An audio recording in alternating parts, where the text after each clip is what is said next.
and Apple M1 Pros are ARM-based. Any other thing that's not M1 or the M series is usually AMD, like the MacBook Pros and all that. Yeah.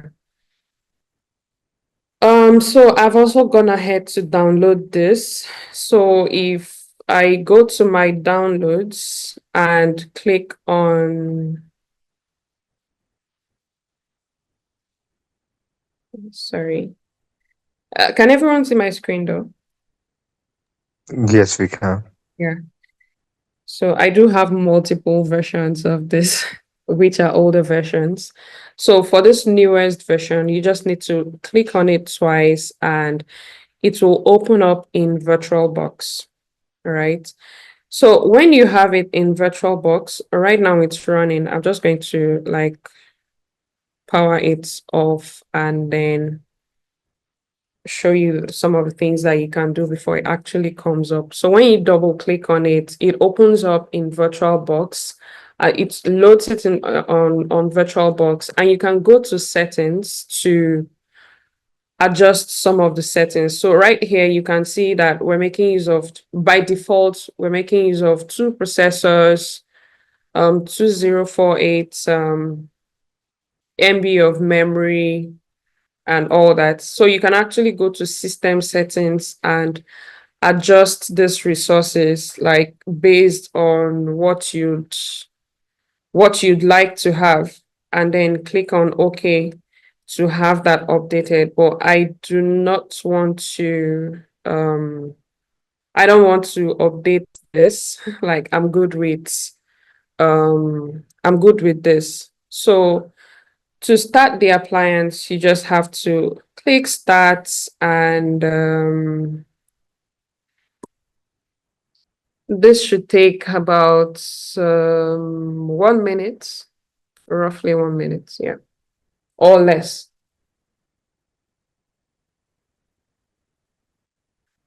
Yeah, and there you have it, the appliance. If by the time you boot the appliance and you do not see the same thing that I see on my screen, you can update the system status manually. I don't know if this is very visible, but let me expand this.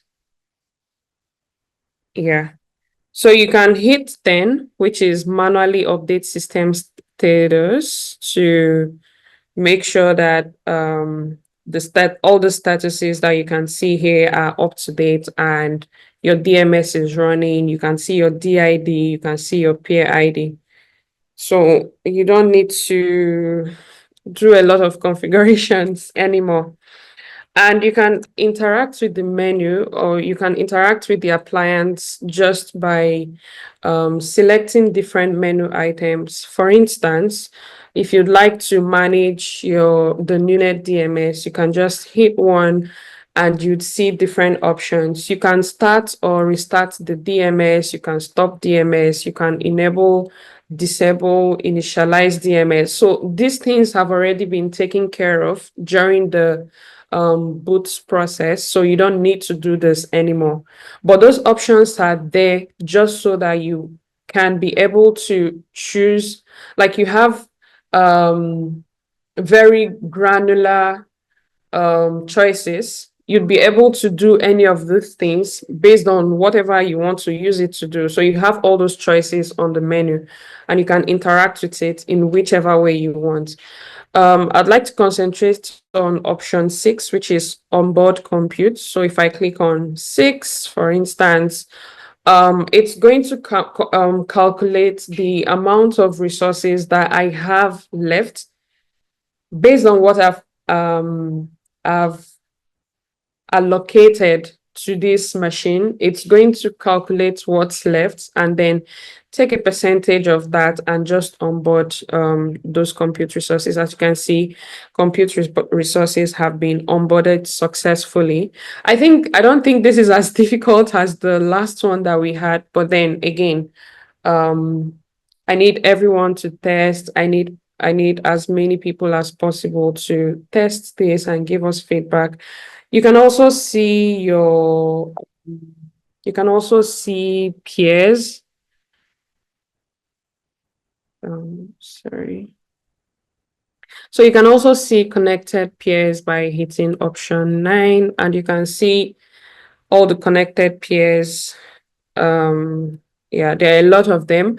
So the reason this is still on the command line, but we intend to make a web-based version that you can easily interact with by just going to a like a web page and interacting with it. So this is basically like a backend that would be improved much more, that will be improved on much later. So you can also see your own peer info, basically the info about your own node in this network. So you can see your peer ID, the DMS context. You can also see your DID, and you can see your different network addresses, both local, public, and relay network addresses. If I go back to the main menu, I can also see other things that I can do, like manage ensembles. So at the moment, you may not be able to run an ensemble because you do not have the permissions yet, right? You need to be given the permissions. However, in the future, we want people to be able to run ensembles even on their own local machines. So that functionality is coming soon. So, but I'll still show you some things that you can do with the ensembles, right? You can hit 4 to download example ensembles, and this would basically download some example templates of ensembles from the NuNet Solutions GitLab repository. So I'll just hit enter, or yes, rather, and then it will go to the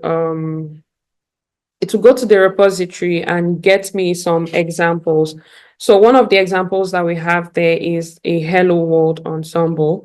And I can look at what an ensemble looks like just by,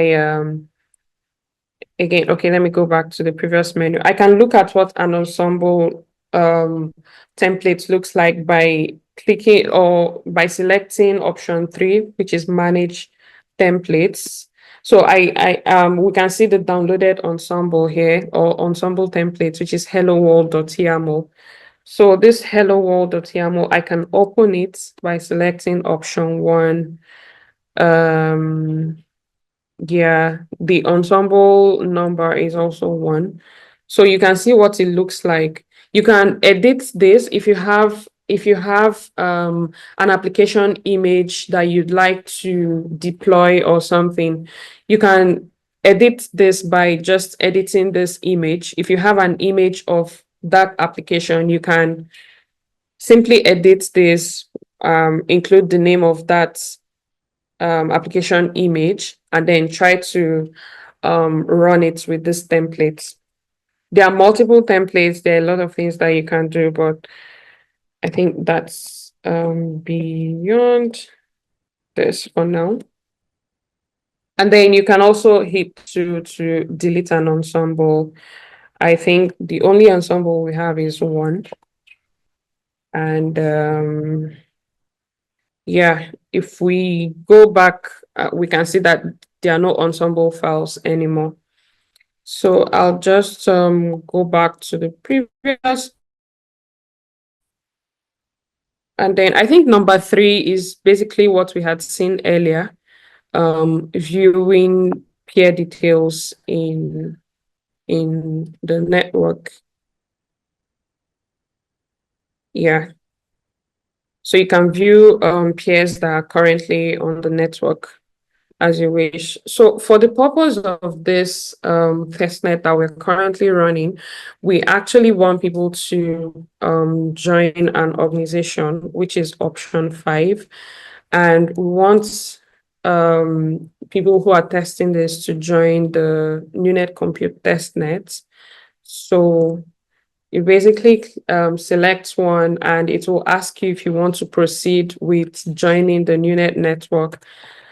And you can select yes, and it will explain what you're about to do, right? So here it says we will generate a wormhole code for your DID.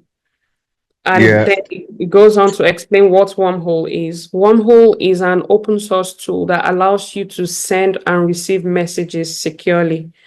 So you're running your own node, or you're running the appliance on your own machine. You need to communicate with maybe an admin somewhere else, like somewhere in the world, right? You can use Wormhole to send and receive messages between devices securely. And then once the wormhole code is generated, you need to copy the wormhole code and share it with the NuNet team via Discord. So if you go to the Discord server, you can just create a ticket by yeah, sorry. Boobay, we have already made basically a form for it. You can just Yeah. reverse the wormhole key, and we have already made ambassadors organization too. No, And yeah, everyone has their own unique wormhole code. Like it's not the same for yeah, everyone. yeah. Yes. I'm talking about a form. People can submit the wormhole key in the form itself, Yeah, and you you can guys, submit in the form, or you can also submit yeah, on Discord. Like you can create a ticket on Discord, like just click on open. I yeah. think if you've not created a ticket already, like you would have like create a ticket, and then you can click on create a ticket and try to send a message, send your wormhole key via a support ticket, right? So after you've read these Mm. instructions, you can just select enter yes to continue. And as you can see, it has generated this wormhole code for us, along with some other instructions. So it says sending your DID through the wormhole. This may take up to 24 hours while the organization admin processes your request. Um, um, okay, I think somewhere it says, okay, keep this terminal. If you see this place where my cursor is hovering over, keep this terminal open and wait for the admin to accept the request. So I think I am one of the admins, so I'll be able to approve requests as they come in. Um, so please bear with me. If you send your wormhole code, I'd try as much as possible to accept your request into the organization within 24 hours, right? I'll do as much as possible to accept within 24 hours. So you're going to get three tokens back. The first token is a require capability. The second one is a provide capability. And then the third one is Elasticsearch. In subsequent like calls, like would kind of try to go into details what all these things mean, because I don't think I want to proceed with this because I already like I have already joined the organization, like, so I had to cancel that. I just showed that so that you know what steps to take when you want to replicate yours. And going forward, like once you download this appliance, the one that we have currently, you don't need to delete it anymore if there's any updates or any changes. If you want to make an update, you can select option 8, which is manage NuNet Appliance, and um, check check for and you select option 1, which is check for and install appliance updates.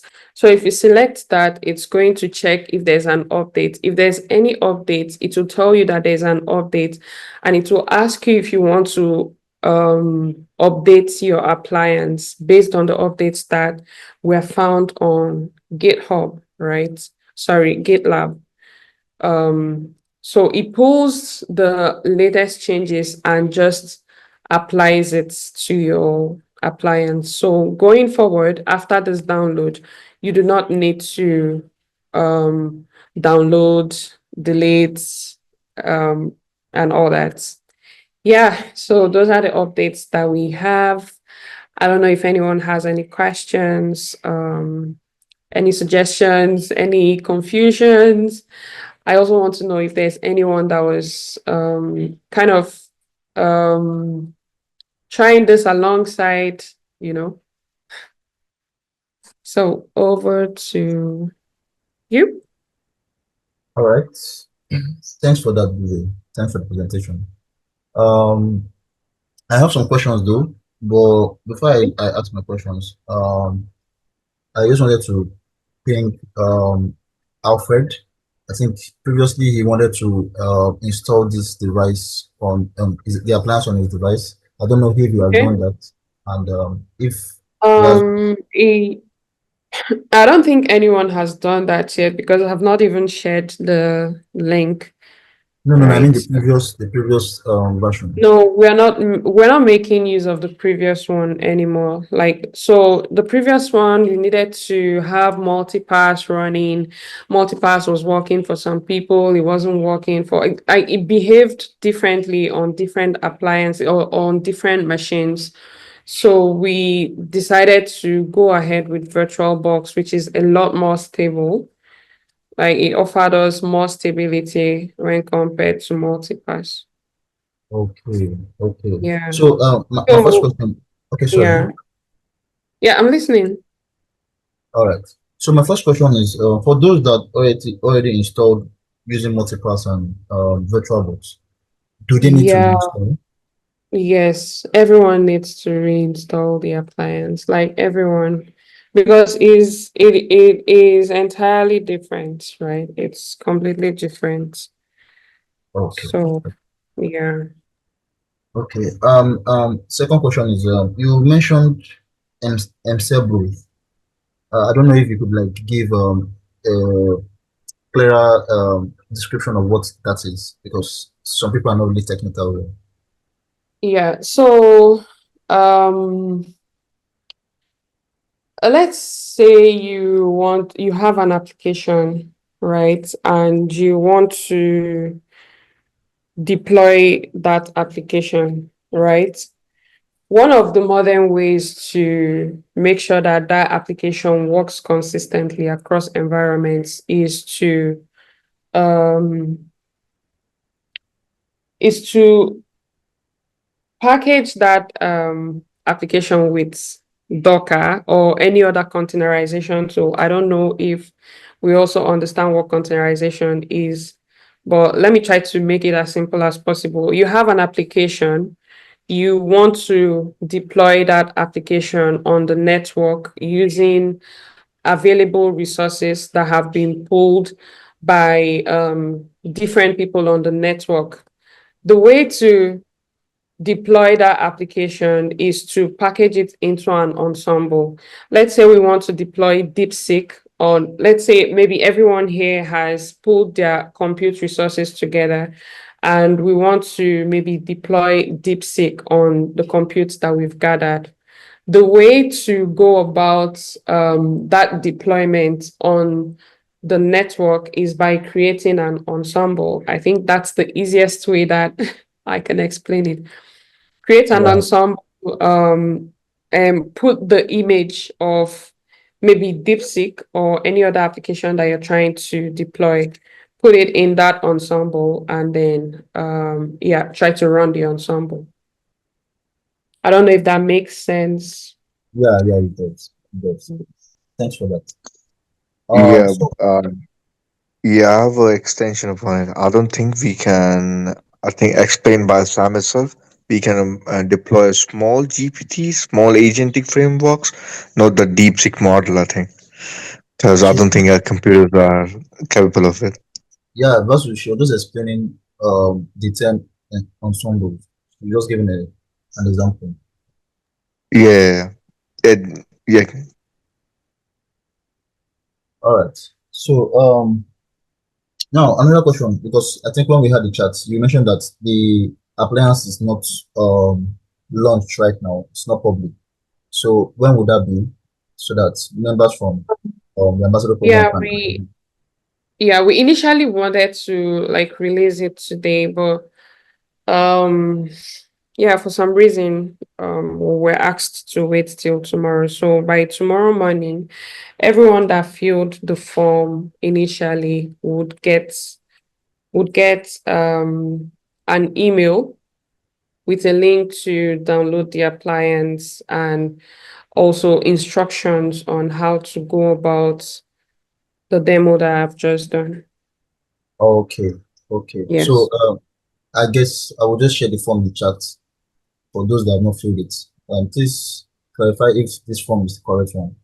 I will share it right now. Yeah, this. So is it the right form? Just give me a minute. Yes, this All is right. it. All right. So guys, try to fill up the form, and by tomorrow you receive a mail, and you get the installer. I think most of the issues that I presented previously have been addressed. I saw over here when you were presenting that you can actually change the amount of RAM you actually allocate to the appliance, which was, I think that was an issue previously. Also, the multi-pass issue has been resolved. Now we're using VirtualBox.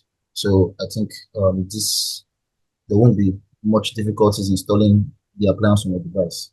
And lastly, I think there was an issue with the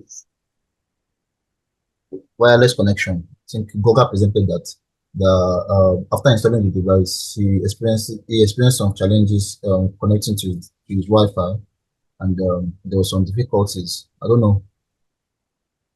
That's Yeah, I think all that has been fixed actually, because so some of those issues were as a result of the instabilities that we had with multipass, but with VirtualBox, we've not experienced that. I'd actually be interested in what the result of his tests is. So yeah, I think we don't have that issue anymore.